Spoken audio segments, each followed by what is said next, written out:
him go. Left side, it comes for Ilya Spector. Across to Mike Levin. Levin, down low to David Levin. David throws one to the goal, looking for a tip, none available. Now Spivak with Norris racing ahead of the play. He'll chip it around intended for 𝗕𝗏𝗺, but it's picked off and brought back by David Levin. Here's Levin into the zone. Through his legs, the pass intended for Mike, not there. Norris. Left side for Aaron Spivak. Siegelov and Spector are back for Netanya. Aaron Spivak cuts left, shoots, and a save by Steinberg. Now it comes out in front, and there is a delayed penalty coming against Netanya. Around it comes for Aaron Spivak. To 𝗕𝗏𝗺. Back to the point of Neri. Looks for a lane, goes back to 𝗕𝗏𝗺 with Mike Levin putting on some pressure. 𝗕𝗏𝗺, top of the circle, steps, drags and shoots, save made, rebound in front, and they score! Michael Spivak makes it 8-4. That is a great piece of sort of a power play 5-on-4 with the goalie pulled after a delayed call on 4-on-4. Jerusalem was really, really patient. They waited. Great play by 𝗵𝗃𝗍, who had the puck earlier in the shift from the blue line, and after a few deflections, putting pucks on net, Michael Spivac crashed the net and got rewarded with a goal. And going to continue to play 4-on-4 hockey because of the goal with the delayed call.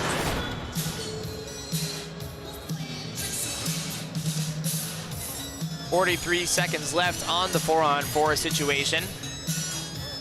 Top guns on the bench for either team, so it's Yuval Halpert and Aviv Milner taking this face-off at center ice.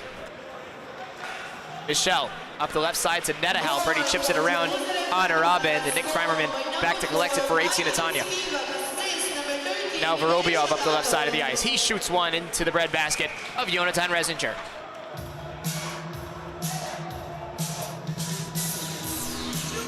Jerusalem's going to need more of the pucks on net and then crash the net. That's been a recipe. Ido Steinberg is fresh into this game. It's very, very unsettling to just have pucks peppered at you when you're fresh. And that's what Jerusalem's going to need to do. It's still doable, but they're going to have to make a lot happen. 14:23 now left in the third period. Henrik Gelbart moves well down the right wing. In front for Yuval Halpert, couldn't get that pass to settle on his stick. Halpert muscles one back to the point. Gelbart threw one on, it was blocked away. Gelbart again, threw one out in front, tipped by Halpert on goal. Steinberg sends it away. Big hit by Halpert at center ice. Now Milner gets it around Halpert. He sent Neta into his brother Yuval. The puck comes now to Viktor Vorobyov. Drop pass from Milner to the outside. Halpert throws him to the wall, but Halpert ended up going down to the ice. But now it's taken by Neta Halpert, and he brings it over the blue line. Gets it around the boards. 𝗫𝗎𝗄 first one on it for 𝗬𝗃 Netanya. Around to 𝗫𝗏𝗍𝗺. He'll go back and pick up speed behind his own net. Drops it for 𝗫𝗎𝗄.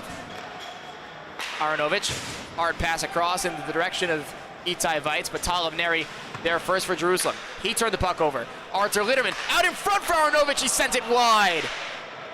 Back in front it comes, and Greenberg tipped that one out of the zone of Neri, and 𝗫𝗏𝗍𝗺 exchanging pleasantries. This one's kicked along for Artur Litterman. He's angled off by Michael Spivac, and now Neri tried to clear the zone and was kept in by 𝗏𝗍. 𝗏𝗍 curls away from Aaron Spivac, but it's taken away by Michael. Sends it ahead to Aaron. Aaron Spivac into the zone, shoots one off the stick of 𝗫𝗎𝗄 and out of play. You can tell the intensity and the pace of play has taken a step down in this third period, with the game flirting between a 4-goal and a 5-goal deficit. But Jerusalem is creating chances. They have been the better side of the two so far in the first 7 minutes of this period. But they're really going to have to be efficient in converting their chances, and it starts here with an offensive zone faceoff. Can't win it though. Yoav Mar up ahead to David Levin in stride. He gets one in from behind the red line. There's Nathan Norris to collect it. Sends it out of the zone onto the stick of Einar Arabend. Mar, cross-size feed to Milner. He'll get it deep.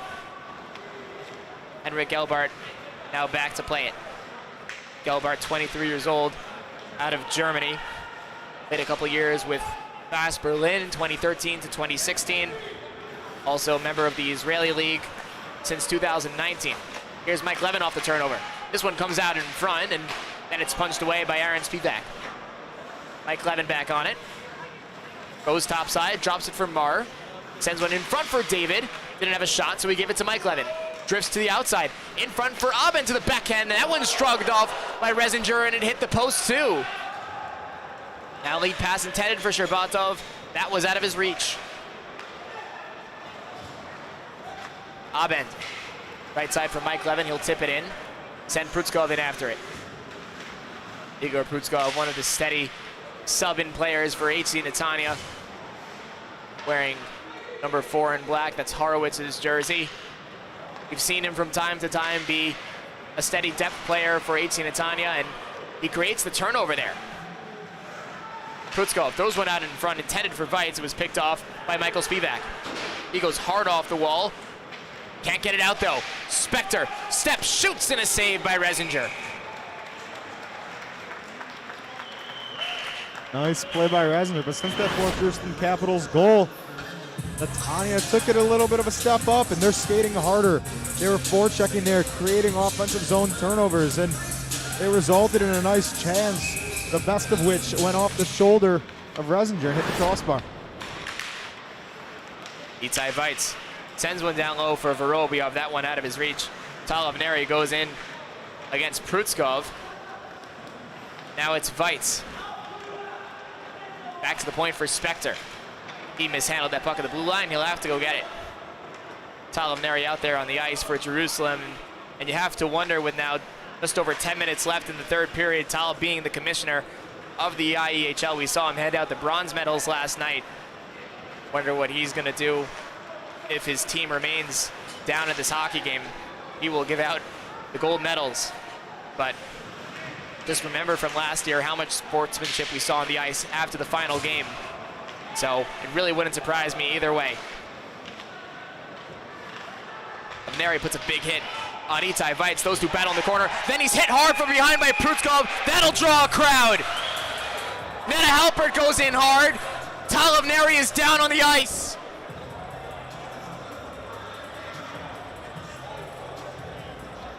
A dirty hit from behind. 𝗏𝗏 stomach down on the ice. He hasn't moved. And I think they're calling for the trainers. That was an extremely dirty hit. 𝗏𝗏 has taken his game a step up physically. He is now up and he's going to skate off under his own power, which is great to see after a hit like that. But that was a blatant boarding call and so beyond dirty. 𝗏𝗏, you're going to see. He came in at the end of this play. That's not a dirty hit. It's a clean hit. They're battling in the boards, but then you see 𝗬𝗀𝗃 come in and just nail him head first right into the boards. It's such a scary play. That is exactly what you're taught not to do growing up. They always say, don't hit someone in the back up against the boards. That's why you see most youth jerseys now have a stop sign on the back of the shirt, is so plays like that don't happen. That is the single most dangerous play in hockey. And 𝗬𝗃𝗃 is going to get tossed out of this game, which is 100% the right call. Gonna be curious to see what the penalties are called here, but Jerusalem should be going on a power play after this all, and 𝗏𝗏 is on the bench right now, helmet off, sitting down, taking deep breaths, but just signaled to Josh Greenberg that he's doing good. I'd argue you could give him 5 minutes for a hit like that, especially in this stage of the hockey game. That one's right on the numbers. You never make that play. No, that was a hit with full intention of injuring, because that's what hits like that result into, and that is absolutely deserving of a major, and there should absolutely be, they're putting the penalty up on the boards now, and it is going to be a 5-minute major. Great call, Ben. And those don't expire. In hockey terms, this is an unbelievable chance for Jerusalem to capitalize on the dirty play by 𝗬𝗃𝗃. If there's anything that could energize a hockey team, it's one of your leaders getting taken out like that, and then you got a 5-minute major as a result. Just in my mind, I'm thinking back, you probably watched that Vegas Golden Knights San Jose Sharks Game 7 a couple years ago, when a 5-minute major penalty was taken in that game, and San Jose came back to tie the game on the power play. Eventually they led it and they won the game in overtime. Will we see a similar scenario here? That's what can happen now. You're going to play 5 minutes with a man advantage no matter how many goals you score. Great opportunity just to be patient, set up a great power play. We're going to see Halpert, Spivak, Michelle, and 𝗫𝗏𝗆 go out there. Great opportunity for Jesse Michelle, after his long battle with Israeli food, be back out here and make his presence felt in this championship game. He's just going to go out there and stand in front of Steinberg for 5 straight minutes, and that's what you don't want, as Ido Steinberg is having the frame of Jesse Michelle in front of you. You can just see am standing next to Mike Levin right now, who he said to me on the bus, said, yeah, he's 5'2", I'm not scared of him. And you see that height difference right now. 𝗬𝗪 was sick for the last couple of regular season games, healthy enough to return for the playoffs. He goes right behind the net. 𝗏 controlling it though for 𝗬𝗏 Netanya. 𝗏𝗀 picked off by 𝗬𝗏, and 𝗬𝗏 will clear the zone. 𝗬𝗏 out to play it. Goes around the ice from Michael Spivak with Mike Levin applying the pressure. Here's 𝗬𝗏. Looks up ice. Turns on the afterburners, goes to the outside, drops it for Aaron Spivak. Now across it comes to Michael. He bobbles the pass, but able to get it to settle down. C sends it around to 𝗕𝗏𝗺 on the far side of the ice. Now Aaron Spivak, back to 𝗕𝗏𝗺. Aaron Spivak again. Looks for a lane, goes back to 𝗕𝗏𝗺, sends it across to Michael, in front, tipped on goal, and a save by Steinberg. Yuval Halpert threw one out in front, Steinberg able to slap it away. David Levin gets it ahead to Mike. Levin goes down hard. Michael coming through, neutral ice. Now it's the offensive zone. There's going to be a penalty on Jerusalem. David Levin in a lot of pain.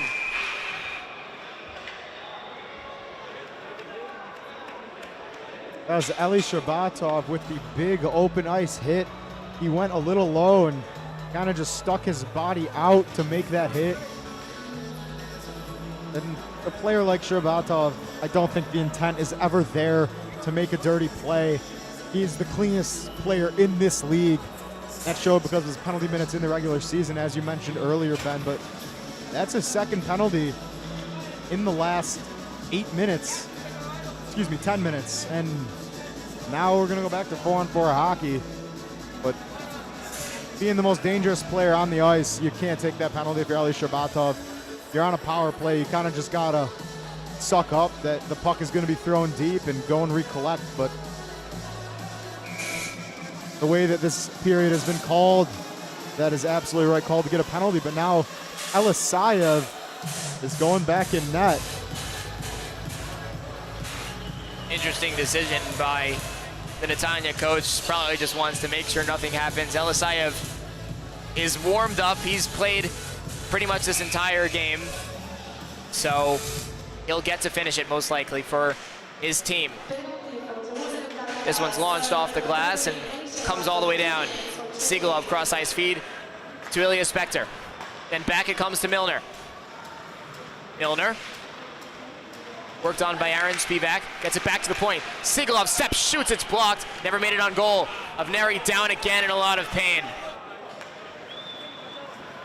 𝗏𝗏 will hobble to the bench. Unable to put any pressure on that right leg. Up it comes for Ilya 𝗬𝗏. 𝗬𝗏 in over the line. Tried to cut to the inside. Spivak had none of that. He slapped it away. Minute 17 left in the 4-on-4. Here's Aviv Milner one-on-one against Spivak. Milner gets around Spivak to the backhand. He never got a good shot on goal. Jerusalem gets it cleared. Here's Sigelov. Easy chip ahead for 𝗬𝗏. He launches it down the ice. Mike Levin going to get it. Here he comes. Levin to the front and a save by 𝗬𝗏. Levin again to 𝗬𝗏. The drive it got deflected. 𝗬𝗏 stopped it. Now 3-on-2 the other way for Jerusalem. Michael Spivak's pass went awry, but he'll get it back. Spivak waits, cuts the middle, sends one on, and it hit the side of the net. Levy around to Michael Spivak. Tries to turn away from 𝗬𝗏. 𝗬𝗏 stood him right up. 20 seconds left in the 4-on-4. Arthur Litterman over the line. He shoots in a glove save by 𝗬𝗏. Norris able to clear the zone. Mara dropped it back for Robin. Now right side, it's Mike Levin. Gets it away from Halpert, and here comes Mike Levin. He's in with the line. To the outside, he shoots, and it went wide. 𝗕𝗏𝗺 steps back out onto the ice, and still a minute 47 left of power play time for the Jerusalem Capitals. This one bounces to the far side of the ice. Mike Levin will recollect for 𝗬𝗏 Netanya. 6:45 left in the third period. Glad you could be with us here on a Sunday night in Israel for the IEHL finals. Netanya looks like they're going to cruise to victory, but still work to be done here from One Ice Arena outside of Netanya. Here's a steal behind the net. David Levin out in front to Milner. He drives one high and wide, comes back out in front. Milner can't punch it home. Milner working hard on 𝗵𝘃𝗍𝗺. Those two go hard into the wall. 𝗵𝘃𝗍 puts Milner hard into the wall as well. Now Milner tried to steal it from behind the net. 𝗵𝘃𝗍𝗺 essentially left it for him. Now it's 𝗬𝗏 moving it up ice for Jerusalem. Nearly turned that one over to Milner. 𝗕𝗏𝗺 dropped it for 𝗵𝘃𝗺.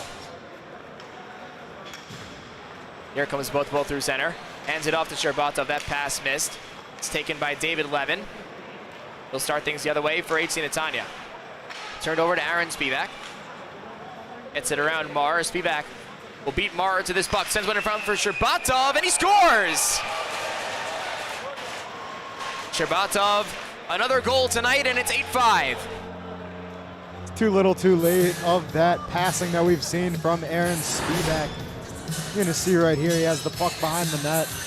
Good zone entry, they're finally skating. You see 𝗵𝗃 beat out 𝗵𝗺 there. It's just he has eyes in the back of his head. No one saw that pass coming. And a great finish by 𝗕𝗏𝗺.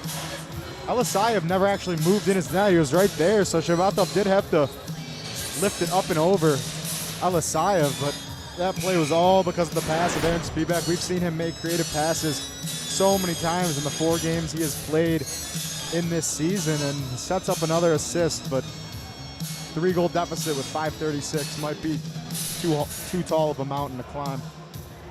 It will go down as a power play goal, and there are 27 seconds left in the Igor ฎ $5-minute major, being served by Viktor Vorobyev. Here's 𝗕𝗏𝗺, cuts to the middle, he shoots one wide. Aaron 𝗵𝗃, around it comes to 𝗧𝗃 Levy, he leaves it for 𝗕𝗏𝗺. Back to the point for Michael 𝗵𝗃. Right side 𝗕𝗏𝗺, hard pass across to Norris. He looks, gives it back to Michael 𝗵𝗃, drives one through, and it's blocked by David Levin. Still sacrificing the body, up 3 goals. Aaron 𝗵𝗃 ridden off by Sigalov. Netanya having a bit of trouble clearing it. It's kept in the zone by Levy. Levy trying to send this one around. He ties up with David Levin, and this one's launched ahead, but blocked down by Norris. Sends it across to Aaron 𝗵𝗃, and then right side for Elie 𝗕𝗏𝗺. Power play is over. We're back to 5 aside.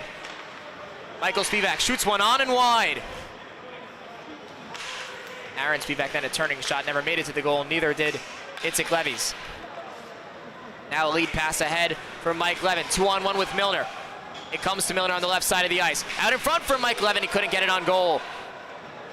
Levin again, sends it in front, and a great save by Resinger, and they put home the rebound. 𝗬𝗏𝗃𝗏 makes it 9-5. That is the cherry on top for the championship for HC Netanya. Once again, heads up hockey play from 𝗬𝗏𝗃𝗏. He just parks himself in front of the net, waits for the rebound, let everyone else do the hard work, and you just get credited with the goal because you're in the right place at the right time. But he does that time and time again. He's in the right spots, and he's really, really helped this team. He's played his role of that big physical enforcer so well, and part of that role is parking yourself in front of the net and cleaning up those tap-ins. And that's 2 for him tonight in the same exact fashion. I think you could call 𝗬𝗏𝗃𝗏𝗏 a more modern type of enforcer. 40 points in 45 games played in the Israeli Federation League. He was the IEHL All-Star MVP last season, and he's had a knack for scoring goals this season as well. Had 3 in the regular season, puts home another one here in the finals. Yeah, you're gonna see it right. You're gonna see it again right here. It's just Netanya skating harder. They had 3 players parked around the net when Jerusalem only had 2, and that's unacceptable in your own defensive zone. That's been the story of these last 2 periods. So it's back to a 4-goal hockey game, and Netanya in the finals. Almost at 10 goals for the 2nd time this season. He did it on opening night against these Jerusalem Capitals, then They did it against ＨC Tel Aviv, putting up 13 goals, leading the IEHL in goals scored as a team. Of course, their leading point scorer is David Levin, and he also leads the IEHL in points. Up it comes towards Guy Aronovich. He missed that pass, so 𝗏𝗏 back to handle it. He almost turned it over to Litterman. Abrahams didn't see it coming. He was busy chirping with 𝗂𝗏 Schwartzman gets tangled up with 𝗏𝗃. Comes back for Abben, and now it's handled by Schwartzman. He brings one in down the right side, curls it over, and now a shot goes high and around the glass. Schwartzman. We go under 3 minutes to play here in the third period. 𝗏𝗏 throws reverse hit on 𝗏𝗏. It comes out in front, and now Mar will control things for AC Netanya. They get it cleared all the way down, and now Mike Levin will catch up to this one. Michel throws him to the wall. Now it's brought back the other way by Vitaly Schwartzman. Onto the stick of Eliezer Sherbatov. He's in, he shoots, in a blocker save by Elisayev. That one lands out of play. Sherbatov is ever dangerous, and now at this point in the game, everyone's kind of having laughs out on the ice. They all know that this deficit is too much at this stage in the game. The crowd knows it too. They're all having a good time because their hometown, HC Netanya, will be the champions of the IEHL this season. Now with under 2.5 minutes left to play in the third period, I think I just want to take a second to make some thank yous. It looks like this game will end in a Netanya victory. Wrote some things down and just want to share my thoughts to everybody listening. I want to thank first and foremost our production team, Kirill and Bogdan Torbin, who produced every single game this summer, as well as Gil Kramer operates our camera every single night. The stream would not be possible without you. Also, a huge shout out to Adam Oscar for his fantastic pictures this whole season. Thank you to Commissioners Ṭalev Neri and Mark Brunnengraber, as well as the entire IEHL ownership group. On a personal level, you gave me an opportunity to live out my childhood dream of being a hockey announcer. But the work you're doing to grow the game here in Israel is absolutely unbelievable. Thank you to the entire team here at One Ice Arena. I wish I could list all of you by name, but you gave our league a state-of-the-art barn this season. It was a pleasure watching games here, and I know the fans and players felt the same way. Also, thank you for letting me use your printer every single night. Thank you to all my guest commentators this season, with Shea Spanier, Richie Hayward, Justin Lunenfeld, Jacob Churchborn, Noah Saunders, and of course Jacob Schlessel here with me in the box right now. Thanks for giving me company up here in the broadcast booth and providing quality insights to improve our broadcast every single night. Also a special shout out to Isabel Eisenberg and Max Wiseman for some great sideline reporting, and to all the interns who helped with marketing, game ops, and journalism. Now things a little bit more personal as well. A big thank you to my 𝗧𝗲 𝗵𝗃 and Ants Liot for giving me their house this summer and for their constant love and support. To my parents, Bella and Noam, my brother Aaron, my sister Maital, my girlfriend Jocelyn, for letting me fly out to Israel for 5.5 weeks to live out this incredible dream. I felt all of your unwavering support and unconditional support from thousands of miles away. I couldn't have done it without you. Thank you to all of our viewers and fans for their warm feedback and compliments throughout the summer. I appreciate all of your kind words, and I can't thank you enough for your support. And finally, thank you to all of the players, those I got to know and also those I didn't. I came into the summer with no idea of what to expect from the quality of hockey, and you blew me away. Thank you for accepting me and for spending your summers playing hockey in Israel, of all places. This country and its hockey program are better because you played here. There's a goal for Mike Levin. And a beautiful one at that. As we wrap this up, I just want to say I don't know where this sports broadcasting journey will take me personally, but I hope you had the time of your life this summer watching the IEHL. I certainly did. From the bottom of my heart, thank you all. Yeah, Ben, that was beautiful. A lot of things making this league happen, and I want to thank you as well for giving me a chance to join you up here. You know, it was just one conversation, and you're like, yeah, you might understand hockey, but while Ben was saying his thank yous, we saw a beautiful goal from Mike Levin, and you know, it tells a story from this Netanya team. The second that the puck dropped of this season, they had a point to prove. They went out there and were skating so hard from the puck drop of the first game, and they're going to skate hard until the puck drop of the last game. Up 4 goals with 1 minute and 30 seconds to go. They still had their top line out there rolling, making plays, passing to each other, and skating hard, and they got rewarded with now doubling up Jerusalem in the final game. Here's Greenberg throwing a shot in on 𝗬𝘂𝗽𝗍𝗃. And now with 50 seconds left in the final period of play, 𝗬𝘂 Netanya looking to finish the season the same way they started it, with a win against the Jerusalem Capitals. This time leading 10-5 as opposed to 10-3. I really thought Jerusalem skated well, especially in that first period, Jacob.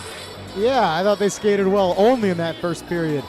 Once Netanya took that step up, it looked like Jerusalem kind of got afraid, and we talked about that in one of our keys for this Jerusalem team in our pregame show. We said they cannot get, they cannot be afraid of this Netanya team. They have to go up there and stick with them and skate with them and hit them. But once Netanya really kicked it into that high gear, Jerusalem was not able to match that, and that was the story of tonight.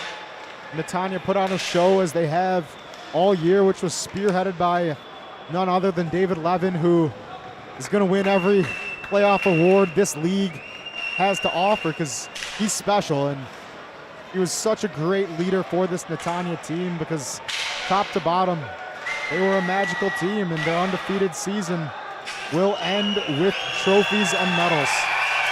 That does it for the 2022 IEHL season. Netanya completes the perfect season. They are IEHL champions. But not without a little extra controversy. Josh Greenberg going at Netanya while they're celebrating. What an unfortunate way to end this. This is not what you want to see, Jacob. Not at all.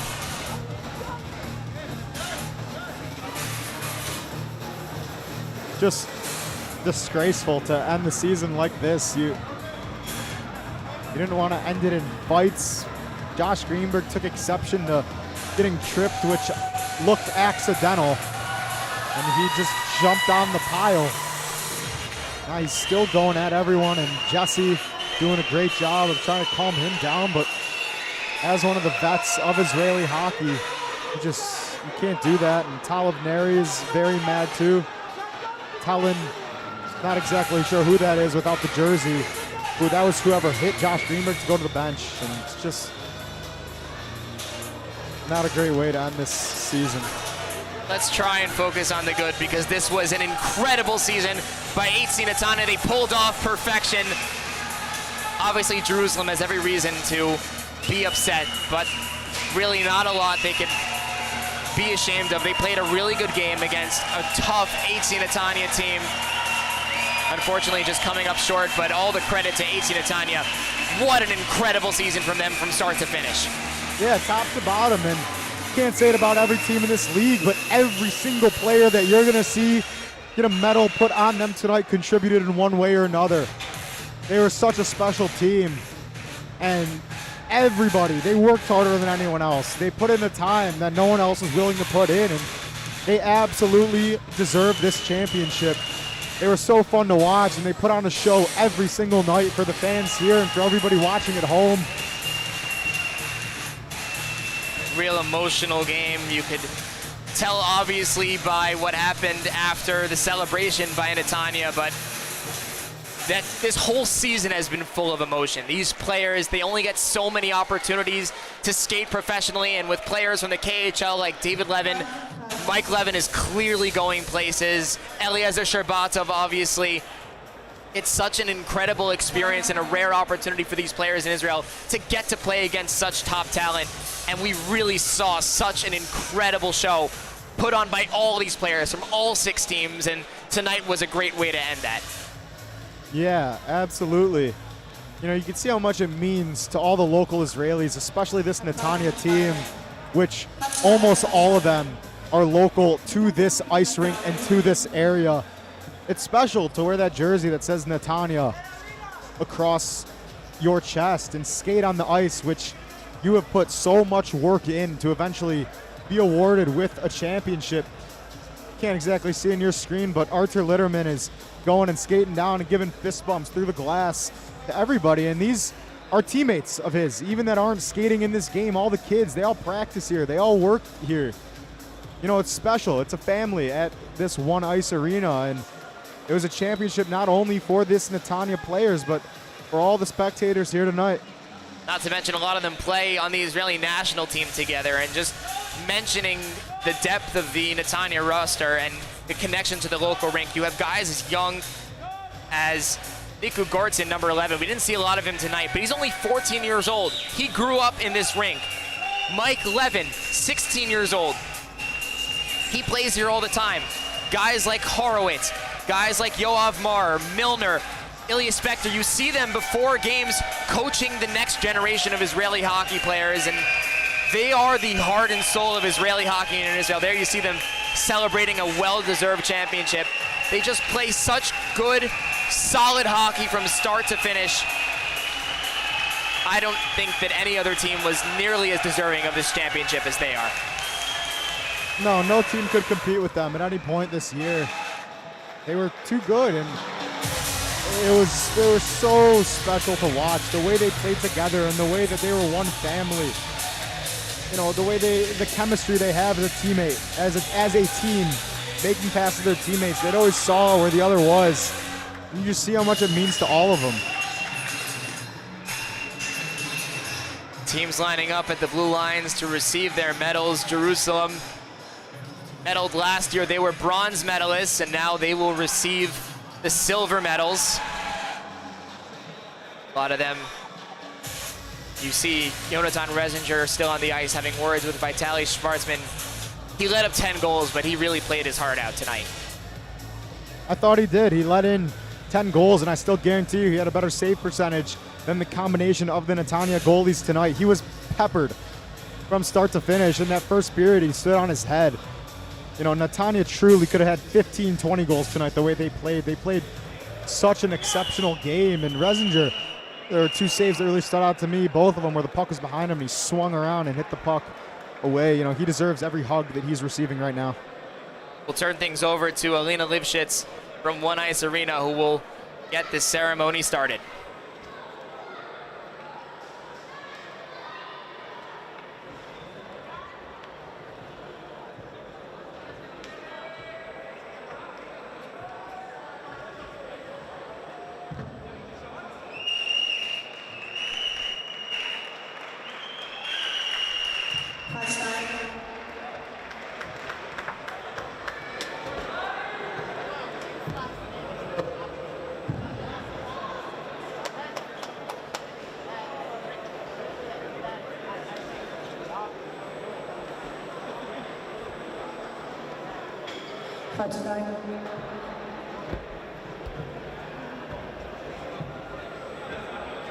Thank you everybody for coming out to the IEHL.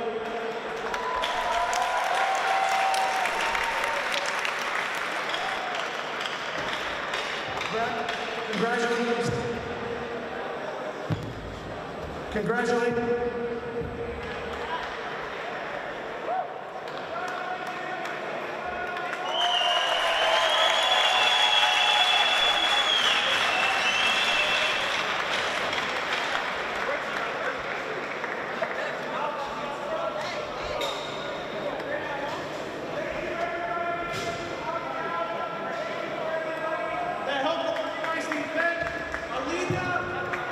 The red, One Ice Arena,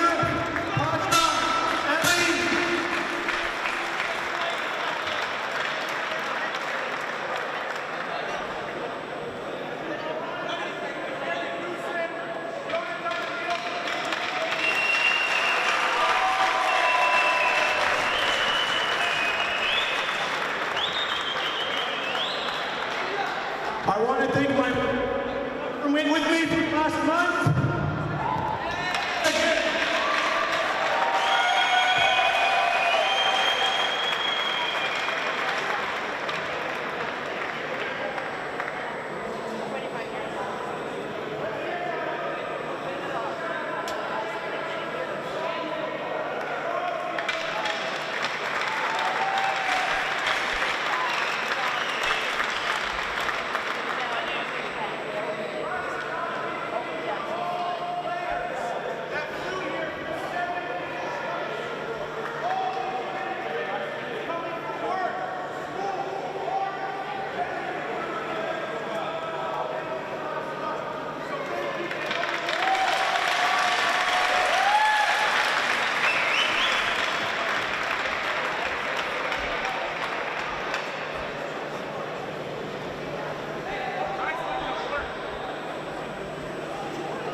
Jerusalem Capitals are silver medalists. Vitaly Schwarzman starting the procession. There you see Jonathan Resinger. We mentioned how well he played in this game, and there's 𝗕𝘁-𝗬𝗺, second in the league in points during the regular season. He had an outstanding game today, especially on the offensive side of things. 𝗬𝗀𝗺 at 41 years old. Max Abrahams, really dedicated player, comes out here a lot to skate. He lives in the Jerusalem area, but he also calls One Ice his home rink. And 𝗵𝗃, who's been a really good depth player for the Capitals. And there's Itzik Levy, the captain of this Jerusalem Capitals squad, a longtime member of the Israeli national team. He goes right up to the Netanya coach to congratulate him. Real class act. You saw him last year when HC Tel Aviv won the championship. He was popping champagne on the ice. Levy congratulating now the entire Netanya bench. Just, we mentioned, a real class act from him.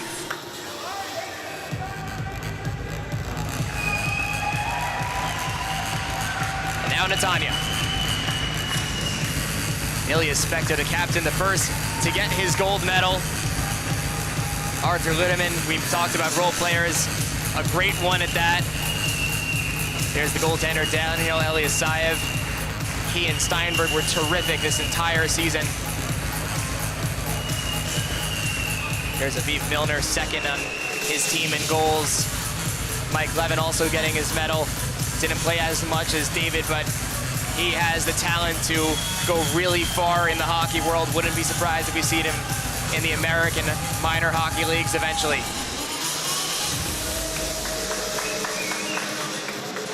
David Levin there at the back of the line to get the medal and the IEHL Cup.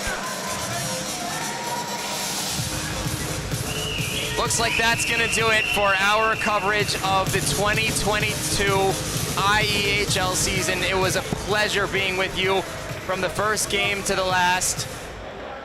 HC Netanya, IEHL champions. Avneri will now give the cup to HC Netanya.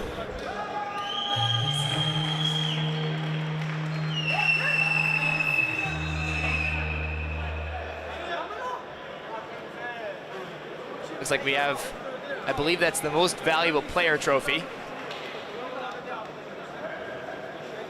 I don't think there's any question. This is probably going to David Levin if that is the most valuable player trophy.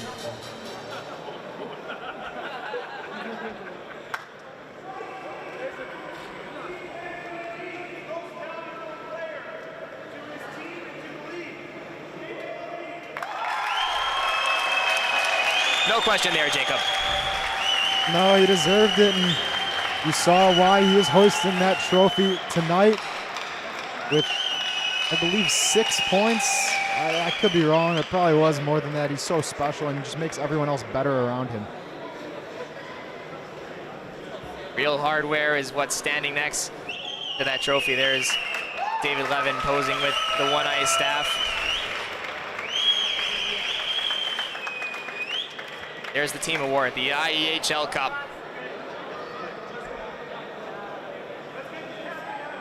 And here's 𝗬𝘂𝗧 to take it.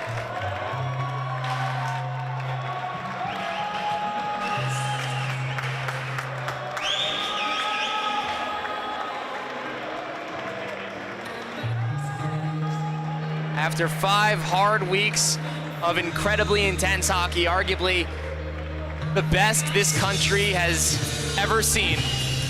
KHL talent all over the place. HC Netanya are IEHL champions.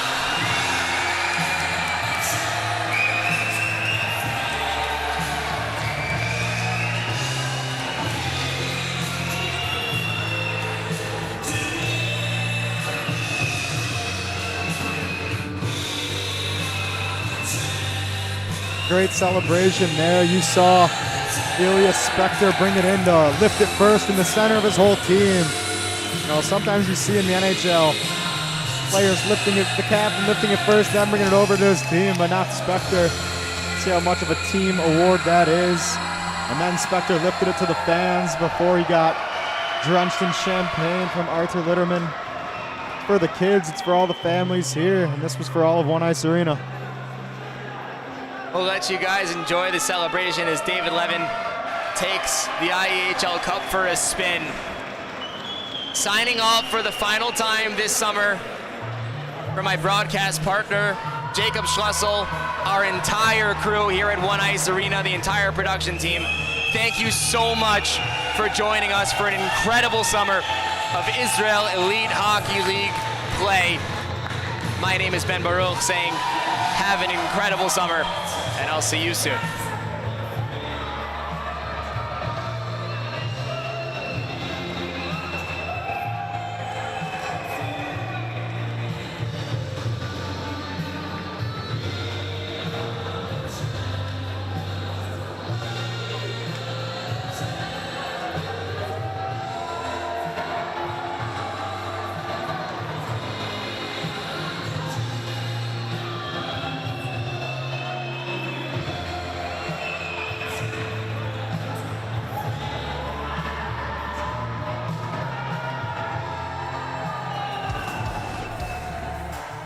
Tonight's IEHL broadcast is brought to you by Ponti FPV Drone Video,